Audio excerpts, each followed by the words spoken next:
Number 3 भाव, मन को ही सोचकर, मन को ही फूल बनाकर बरसा रही। प्रभु के पद पंकज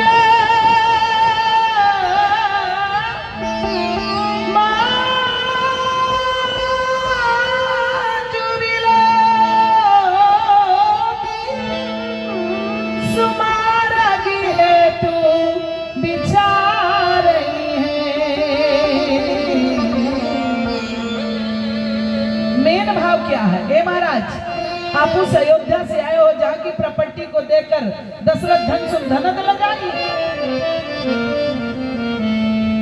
जिनकी प्रॉपर्टी को देखकर कुबेर लज्जित हो जाता है, जिनको आधा सिंहासन बैठने के लिए इंद्र देवता देते, वो महाराज के बेटे आप जनकपुर देखने नहीं आए हो। हमारी कुमारी किशोरी जी को, लाडली जी के दर्शन करने आए हैं, तो वो रोडो रोडो गलियों गलियों नहीं मिलेंगे। अगर उनका दर्शन करना है तो देखिए, ये फूल जहाँ कलसिया आई है वहाँ, मानो बगिया में प्रभु को बुला रही है। यह सई बरसई सुमन। दर्शन देकर प्रभु लौटकर आए, गुरुदेव भगवान के चरणों की पूजन किया। संध्या बंदन के बाद भोजन हुआ, विश्राम हुआ, गुरु जी सोने लगे। तो चेला सोए नहीं, गुरु सोए। मुनिवर सैन कीन तब जाई, लगे चरण छापन दो भाई, दोनों भाई चरण दबाए। गुरु जी ने कहा भैया सो जाओ। बार बार मुनि आज्ञा दी नहीं तो रघुवर सहन जाए तब की। राम जी सो गए, भैया लक्ष्मण नहीं सोए, भैया लक्ष्मण नहीं सोए।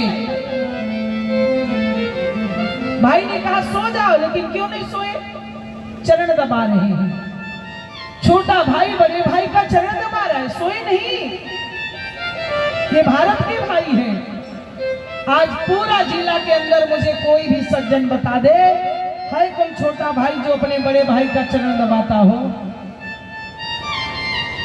है कोई? एक सज्जन बोले, यही रीवा में जब कथा चल रही थी, तो सज्जन बोले माता जी हाय। हमने कहा बेटा जल्दी बताओ कौन है, उनको बुलाओ, हम माला पहना कर आशीर्वाद देंगे। कहा माता जी पहले सुन तो लीजिए। हमने कहा कैसे? बोले चरण दबाने वाले नहीं, प्रॉपर्टी के लिए गला दबाने वाले भाई बहुत मिलेंगे। जहाँ पर विपत्ति बांटी जाती है वहां पर रामचरितमानस का भाई होता है, और जहाँ पर संपत्ति बांटी जाती है वहां पर महाभारत का भाई होता है। इसलिए रामचरितमानस का भाई, अपने भाई को पहचानो। भाई नहीं सोए, और आज नहीं 14 वर्षों तक लक्ष्मण नहीं सोए। पता कब चला? जब लौट करके अयोध्या आए, राज तिलक के बाद अयोध्या के प्रजाओं ने पूछा प्रभु पेपर में निकला था, हम लोगों ने पढ़ा कि इंद्रजीत का वध लक्ष्मण ने किया है, क्या सत्य है? प्रभु ने कहा सत्य है। तो इंद्रजीत को तो आशीर्वाद था कि उसे वही मार सकता है जो 80 व्रत का पालन किया हो, और 80 व्रत का पालन वही कर सकता है जो 12 वर्षों तक नारी निद्रा और भोजन का परित्याग किया हो। क्या लक्ष्मण ने किया? प्रभु ने कहा हाँ लक्ष्मण ने किया। 12 नहीं 14 वर्षों तक किया, लेकिन नारी और निद्रा का त्याग किया। फलहार तो लक्ष्मण रोज लेते थे। देवी मांडवी ने कहा ना ना प्रभु, 14 वर्षों का आपका दिया हुआ फलहार का दोना मैं अयोध्या में सुरक्षित रखी हूँ। प्रभु ने कहा देवी मैंने तो फलहार लक्ष्मण को वन में दिया, अयोध्या फलहार कैसे पहुंचा? भैया लक्ष्मण ने कहा प्रभु क्षमा कीजिए, मर्यादा छोड़कर आपसे बात कर रहा हूं, कृपा करिए। आपको पता है प्रभु, जब अयोध्या से हमारा वनवास हो रहा था, माँ से आज्ञा लेकर देखा उर्मिला अपनी देवड़ी पर खड़ी थी। मैंने कहा उर्मिला विदा करो। उर्मिला अंदर चली गई। मुझे लगा कि उर्मिला ने विदा दे दिया, लेकिन जब अयोध्या के राजमहल से हम लोग निकल रहे थे, दौड़ती हुई उर्मिला की दासी आई। छोटे ठाकुर तुम तो चले आए, तुम्हारे विजय माल के लिए माला लेकर, तुम्हारे मंगल तिलक के लिए चंदन लेकर, तुम्हारी मंगल आरती के लिए दीपक लेकर देवी उर्मिला आई, तुम चले आए। उर्मिला दुखी होकर देवड़ी पर खड़ी होकर प्रतिज्ञा कर लिया, कोई बात नहीं, मेरे पति चले गए अपने स्वामी की सेवा में, कोई बात नहीं। 14 वर्षों तक उनकी आने की प्रतीक्षा में सकुशल, जब तक अपने स्वामी और स्वामिनी के साथ सकुशल अयोध्या लौट कर नहीं आएंगे, तब तक उनकी चरणों के दासी इसी देवड़ी पर खड़े हुए आज से अन्न त्याग कर 14 वर्षों तक अखंड दीपक जलाकर इसी देवड़ी में खड़ी होकर मंगल कामना करती रहूंगी। 14 वर्षों तक, 14 वर्षों तक प्रतिज्ञा कर लिया प्रभु उर्मिला ने। दासी ने बताया कुछ कर नहीं सकता था, लेकिन पहला दोना जब फलहार का आया तो बाणों के द्वारा मैंने अयोध्या भेज दिया। शायद आपका प्रसाद मानकर उर्मिला स्वीकार कर लेगी। देवी मांडवी ने कहा प्रभु आपका दोना तो मिला छोटे ठाकुर, लेकिन उर्मिला और व्यथित हो गई। मैं राजमहल में रहकर फलहार करूंगी, मेरे स्वामी बन बन भटक कर फलहार भी त्याग दिए, मैं उनके चरणों की दासी राजमहल में रहकर फलहार नहीं कर सकती। केवल इतनी कृपा पर मैं जी सकती हूँ। इतना कहकर फलहार को प्रणाम कर मुझे दे दिया। 14 वर्षों का दोना मैं सुरक्षित रखी हूँ, आपकी आज्ञा हो तो राज दरबार में लाया जाए। प्रभु ने कहा आज्ञा है। सिपाहियों ने लाकर जब दोना की गिनती लगाई तो 7 दोना कम था। सिपाहियों ने कहा प्रभु इसमें 7 दोना कम है। प्रभु श्री राम ने लक्ष्मण को बुलाकर पूछा लक्ष्मण क्या 7 दिन तुमने फलहार किया था? भैया लक्ष्मण ने कहा नहीं प्रभु, न 7 दिन मैंने फलहार किया, न 7 दिन आपने फलहार किया। कैसे? का पहला दिन वो था जब अयोध्या से वनवास हुआ। उस दिन हमारी अपनी बात छोड़िए, जीव जंतु कोई भी अयोध्या में एक बूंद पानी नहीं पिए। न आपने फलहार किया न मुझे दिया। दूसरा दिन वो था जब चित्रकूट धाम में पिताजी की मृत्यु का समाचार मिला। व्रत निरंबत दिन प्रभु कीन्हा, मुनि कहे जल काहू में लीन्हा। किसी ने एक बूंद जल नहीं लिया। तीसरा दिन वो था जब मुझे मेरी माता सीता का हरण हुआ था। न उस दिन आपने फलहार किया न मैंने किया। चौथा दिन वो था जब मुझे शक्ति मार लगी थी, मैं तो मूर्छित था, और जब मैं मूर्छित था तो आप फलहार नहीं किए होंगे। 4 दिन हुआ और 3 दिन समुद्र तट पर आपने अनशन किया था। विनयन मानत जलधि जड़ गए 3 दिन बीत, बोले राम सको पतवा भय बिनु होयन प्रीत, भय बिनु होयन प्रीत। वो 7 दिन न आपने फलहार किया न मैंने किया। प्रभु उठकर लक्ष्मण को हृदय से लगाने लगे। भैया भरत ने कहा ना ना प्रभु, आपने दुनिया वालों के सामने ऐलान किया था कि भरत जैसा भाई दूसरा नहीं हो सकता, यही कहा था आपने। लेकिन आज भरत सीना ठोक करके अपने भाई का परिचय देगा कि भरत जैसा भाई नहीं, भरत से भी आगे कोई भाई है। मैं बताऊंगा दुनिया वालों को। बोले लाल न जो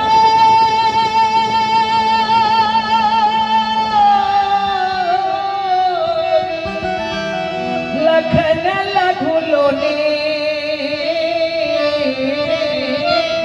भेद भाई अस आहई न होने। न लक्ष्मण जैसा भाई था, न है, न होने की संभावना है। ये भारत के भाई हैं। 14 वर्षों तक लक्ष्मण नहीं सोए। पता कैसे चला?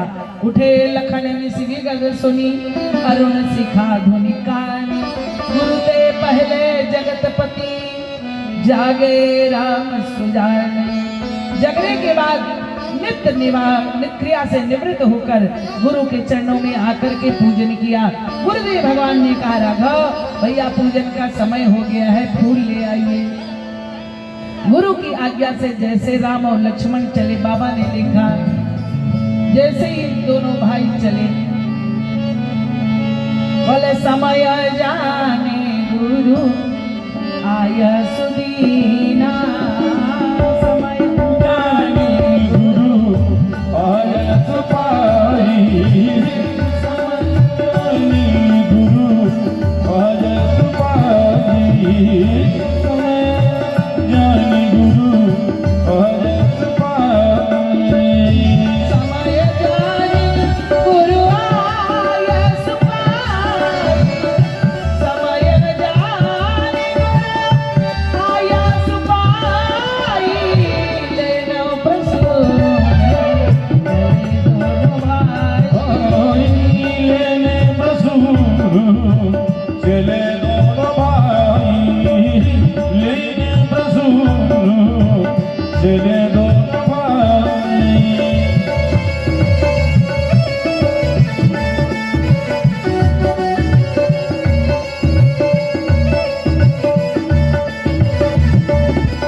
चले दोनों भाई चले। जैसे पुष्पवाटिका में पहुंचे मेन गेट में, ओ माली भैया, रक्षक भूपति भाग के सेवा धर्म सुजान, हम चाहत कछु फूल दल अनुमति कराओ प्रदान। भैया फूल चाहिए, तुलसी चाहिए गुरु पूजन के लिए। मालिनियों ने कहा महाराज आपको किसने भेजा फूल लेने के लिए? उनको दया नहीं आई। बोले क्या बात, क्या हो गया? महाराज रघुराज सिंह का लिए लिखा हुआ पद, तुम श्यामल गौरे सुनो दौलाल आए कहाँ से उरायन में, मिथिलेश की वाटिका में बिहरो हियरो हरिहेरी सुहायन में। इति कौन पठाया दया नहीं लाया, सुफूलन तोरो उपायन में। रघुराज कहूँ गड़ जई है लला, ये पाड़ी के पंखुड़ी पायन में। रघुराज कहो ए सरकार, वो कौन निर्दयी है जिसने आपको फूल लेने के लिए भेजा? फूल की पंखुड़ियां आपके चरणों में चुभ जाएंगी सरकार। प्रभु ने कहा देवियों, हम लोग कोमल के लिए कोमल हैं, कठोर के लिए कठोर हैं। आप केवल आदेश करें, हम फूल और तुलसी उतार लेंगे। मालियों ने कहा प्रभु हमें आदेश करें, हम लोग ला देंगे, आपको जाने की इजाजत नहीं देंगे। क्यों? का मेन गेट में लिखा है, पढ़ लीजिए। राज राजेश्वरी त्रिपुर सुंदरी जनक नंदनी श्री मैथिली जी के बगिया में पुरुषों का प्रवेश निषेध है, पुरुष प्रवेश नहीं कर सकता। प्रभु राम ने कहा आप लोग पुरुष नहीं हो? बोले हम लोग माली हैं, मालियों के लिए कोई प्रतिबंध नहीं। तो प्रभु राम ने कहा थोड़ी देर के लिए हमको भी माली समझ लीजिए। माली गदगद हो गए, चरणों में गिर पड़े, वाह सरकार आपने हम जैसे किंचन को अपना कहकर जीवन धन्य कर दिया। लेकिन प्रभु हमारे यहाँ का एक नियम है मालियों के लिए, जब माली अंदर प्रवेश करता है तो इस नियम को पालन करके जाता है। क्या नियम है बोलो? मामा जी महाराज का लिखा हुआ पद उन्हीं के चरणों में समर्पित करती है।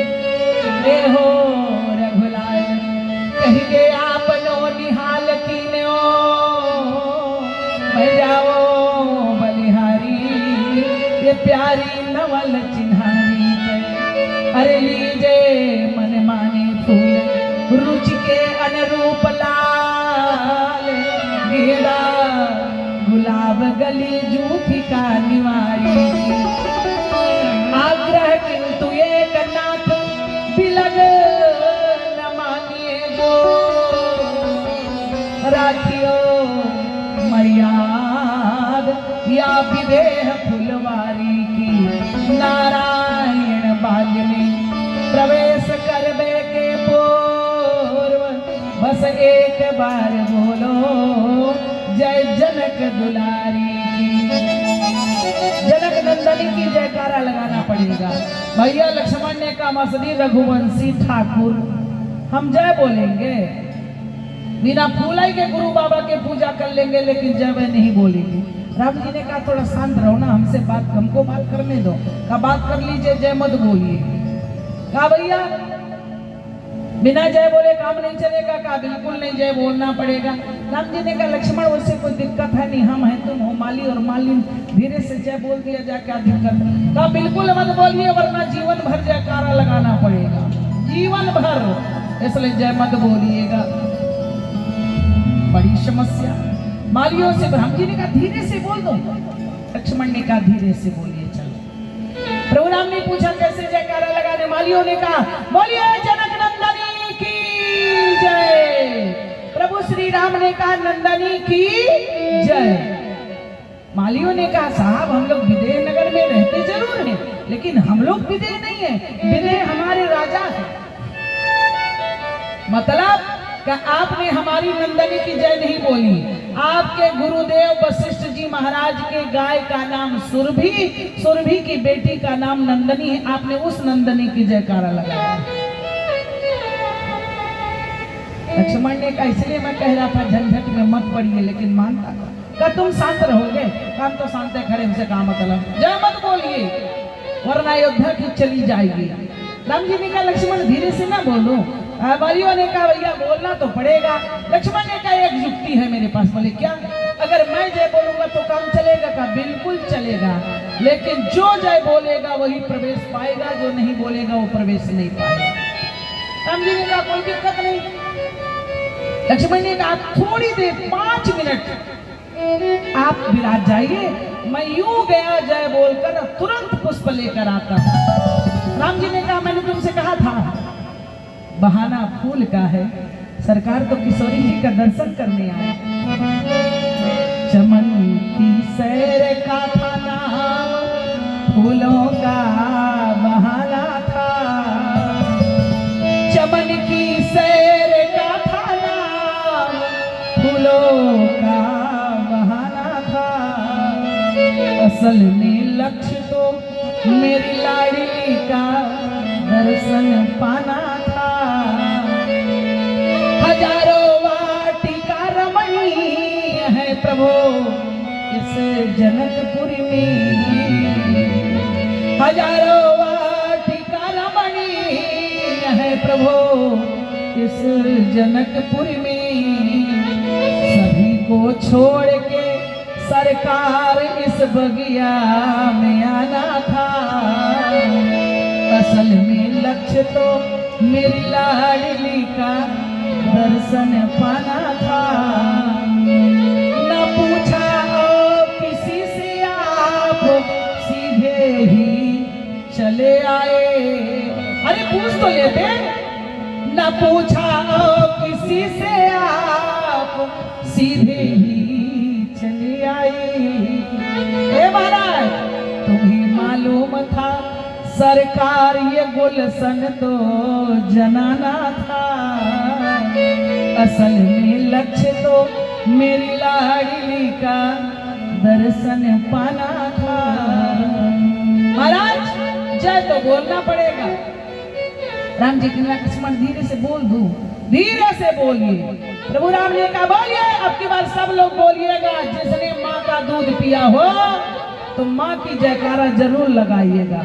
एक जगह ऐसे ही मैंने कहा नवरात्रि का पर्व था, हमने कहा जिसने माँ का दूध पिया हो माता जी की आरती गाए, तो 25% लोगों ने नहीं गाया, 75% गाए। हमने कहा तुम लोग क्यों नहीं गा रहे हो? आपने कहा माँ का दूध पिया हो तो हम तो बोतल वाले हैं, हम कैसे गाएं? ऐसा नहीं, माँ की कृपा के बिना कोई धरती पर नहीं आता, इसलिए माँ की नाम की जयकारा लगाए। सभी लोग बोलिए। प्रभु श्री राम ने कहा बोलिए जनक नंदनी की।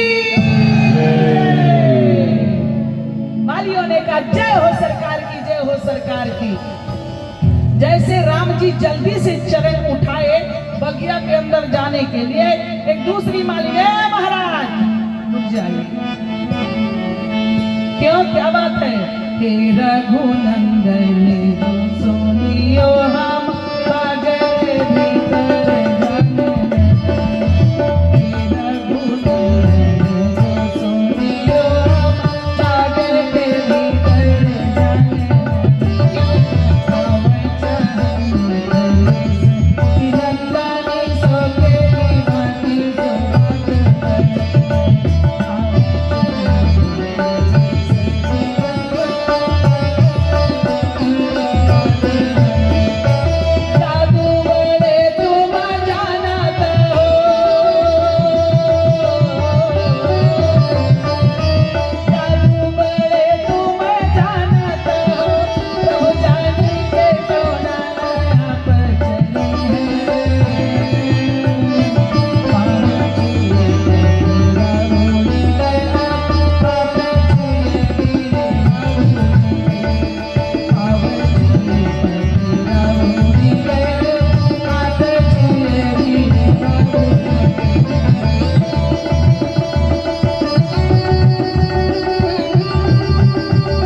जाएगा। क्यों? चरण रज पड़ते ही पत्थर स्त्री बन गई। जब कठोर में जादू चल गया तो कोमल कोमल बिरवा फूल की, इसमें जादू चलना कन्फर्म है, हाथ मत लगाइए। भैया लक्ष्मण ने कहा अच्छा हुआ, इसीलिए मैं कह रहा था जय मत बोलिए, लेकिन हमारा सुनता कौन है? जय का जय बोलवाया, प्रवेशो नहीं मिला, आप खड़े रहिए। अब क्या होगा? भैया लक्ष्मण ने कहा सुनो, ऐसी कोई बात नहीं, महाराज ऐसी है दुनिया में देखे हैं, दुनिया के लोगों ने पेपर में पढ़ा है, विप्र काज कर वंद दो मग मुनि वधू उधार। समझे? चरण छूते पत्थर स्त्री बन गई, इसलिए हाथ मत लगाइए। बड़े बड़े लोगों को शंका हो गई। चित्रकूट धाम में एक हाथी धूल उठा उठाकर मत्थे में लगा रहा था। बाबा रहीम से लोगों ने पूछा बाबा क्या हाथी पागल हो गया है? बोले धूरी धरत निज शीस पर कहू रही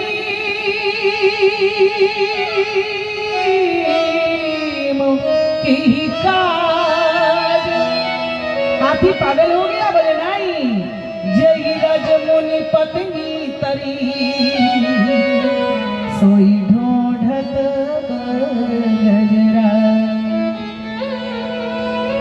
हाथी पागल नहीं, बड़े बड़े लोगों को शंका हो गई चले धूल पर, इसलिए महाराज हाथ मत लगाइएगा। तब तक एक दूसरी मालिन आई। मिथिलानी सावधान सावधान, राज राजेश्वरी त्रिपुर सुंदरी जनक नंदनी जी का बगिया में पदार्पण हो रहा है। प्रभु राम ने कहा कोई उपाय बता दो। एक मालिन आई है महाराज, जिनसे फूल मांग रहे, मुझे अच्छा नहीं लगे तो फूल ना मांगो, पूजा करना है। बोले आपके तो आंगन में फुलवारी खिली है, फूल क्यों मांग रहे? दूसरी मालिन ने कहा कहाँ फूल? राम जी ने कहा मजाक मत करो, मेरे पास फुलवारी नहीं। अरे इन मालिनों के साहित्य देखो, राम जी के आंगन में फुलवारी खिला दिया। बोले मंजू हसील समालती सी अधुपति सुहाती है कुंज की डारी, सुकनासिका किंचुक सी लगती अधराधर बिंबम बिहारी, एड़ी अनार सी फूल रही नखराज विराज जवा दुतिकारी, का करी हो ले प्रसून लला सब आप में फूल रही फूलवारी। आंगन में फुलवारी है महाराज। प्रभु राम ने कहा देवियों मजाक मत करो, मेरे पास फूल होता तो मांगने नहीं आता। बाबा तुलसी ने कहा मैं समर्थन करता हूँ, आपके आंगन में फूल है, कहाँ है? बोले नव कंज लोचन कंज मुख, नव कंज लोचन कंज मुख, कर कंज पद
कमल, कर कमल, पद कमल। कितना फूल लेंगे बोलिए। प्रभु मुस्कुराने लगे। माली की आवाज आई, सावधान सावधान, राजा राजेश्वरी त्रिपुर सुंदरी जनक नंदनी श्री मैथिली जी का बगिया में पदार्पण हो रहा है। मालियों ने कहा साहब हम लोग तो रिटायरमेंट के पहले सस्पेंड कर दिए जाएंगे। क्यों? का एक भी पुरुष प्रवेश निषेध है और यहाँ दो दो पुरुष, पुरुष सिंह दो वीर, नौकरी बचेगी? प्रभु राम ने कहा जिस तरह में नौकरी बच जाए वही काम कर लो। सखियों ने कहा महाराज लता ओट तब सखी ने लखाए, श्यामल गौर किशोर सुहाए, लताओं के ओट में छुपा दिया। इधर किशोरी जी आई, गिरिजा मैया के चरणों में पूजन किया। सखी से कहा जाकर पता करो कल का इशारा समझे कि नहीं, यह फूल जहाँ कल सिया आई है वहाँ। सखी एक सखी से असंग बिहाई, गई रही देखन फुलवाई, ते दो बंधु बिलो के उजाई, प्रेम विवश सीता पहियाई। जैसे सखी गई सरकार को देखा पागल हो गई, तासु दशा देखी सखिन पुलक गात जलने, कहू कारण हर्ष कर पूछे समृद्ध भय, क्या हुआ तुझे? कभी नाचती कभी गाती, कभी हंसती कभी रोती है। सखियों ने पूछा तुझे हुआ क्या? किसने तेरी मति मारी है, मतवाली तू मतवाली है, किसने ये रंग चढ़ाया है, तू कौन बाज का माली है? बोलो क्या हुआ तुझे? कहाँ गई थी? बोले फूल लेने। सखी ने कहा वो तो रोज जाती हो तुम, आज क्या हो गया? बोले रोज तो जाती थी लेकिन आज मामला गड़बड़ हो गया। बोले क्या हुआ? सखी ने कहा कि हमरे लगाए दियो टोना, हमरे लगाए दियो टोना, किशोर गाल सावरो सलोना, लगाए दियो टोना, लगाए दियो टोना, किशोर गाल सावरो सलोना।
सो मेरी सी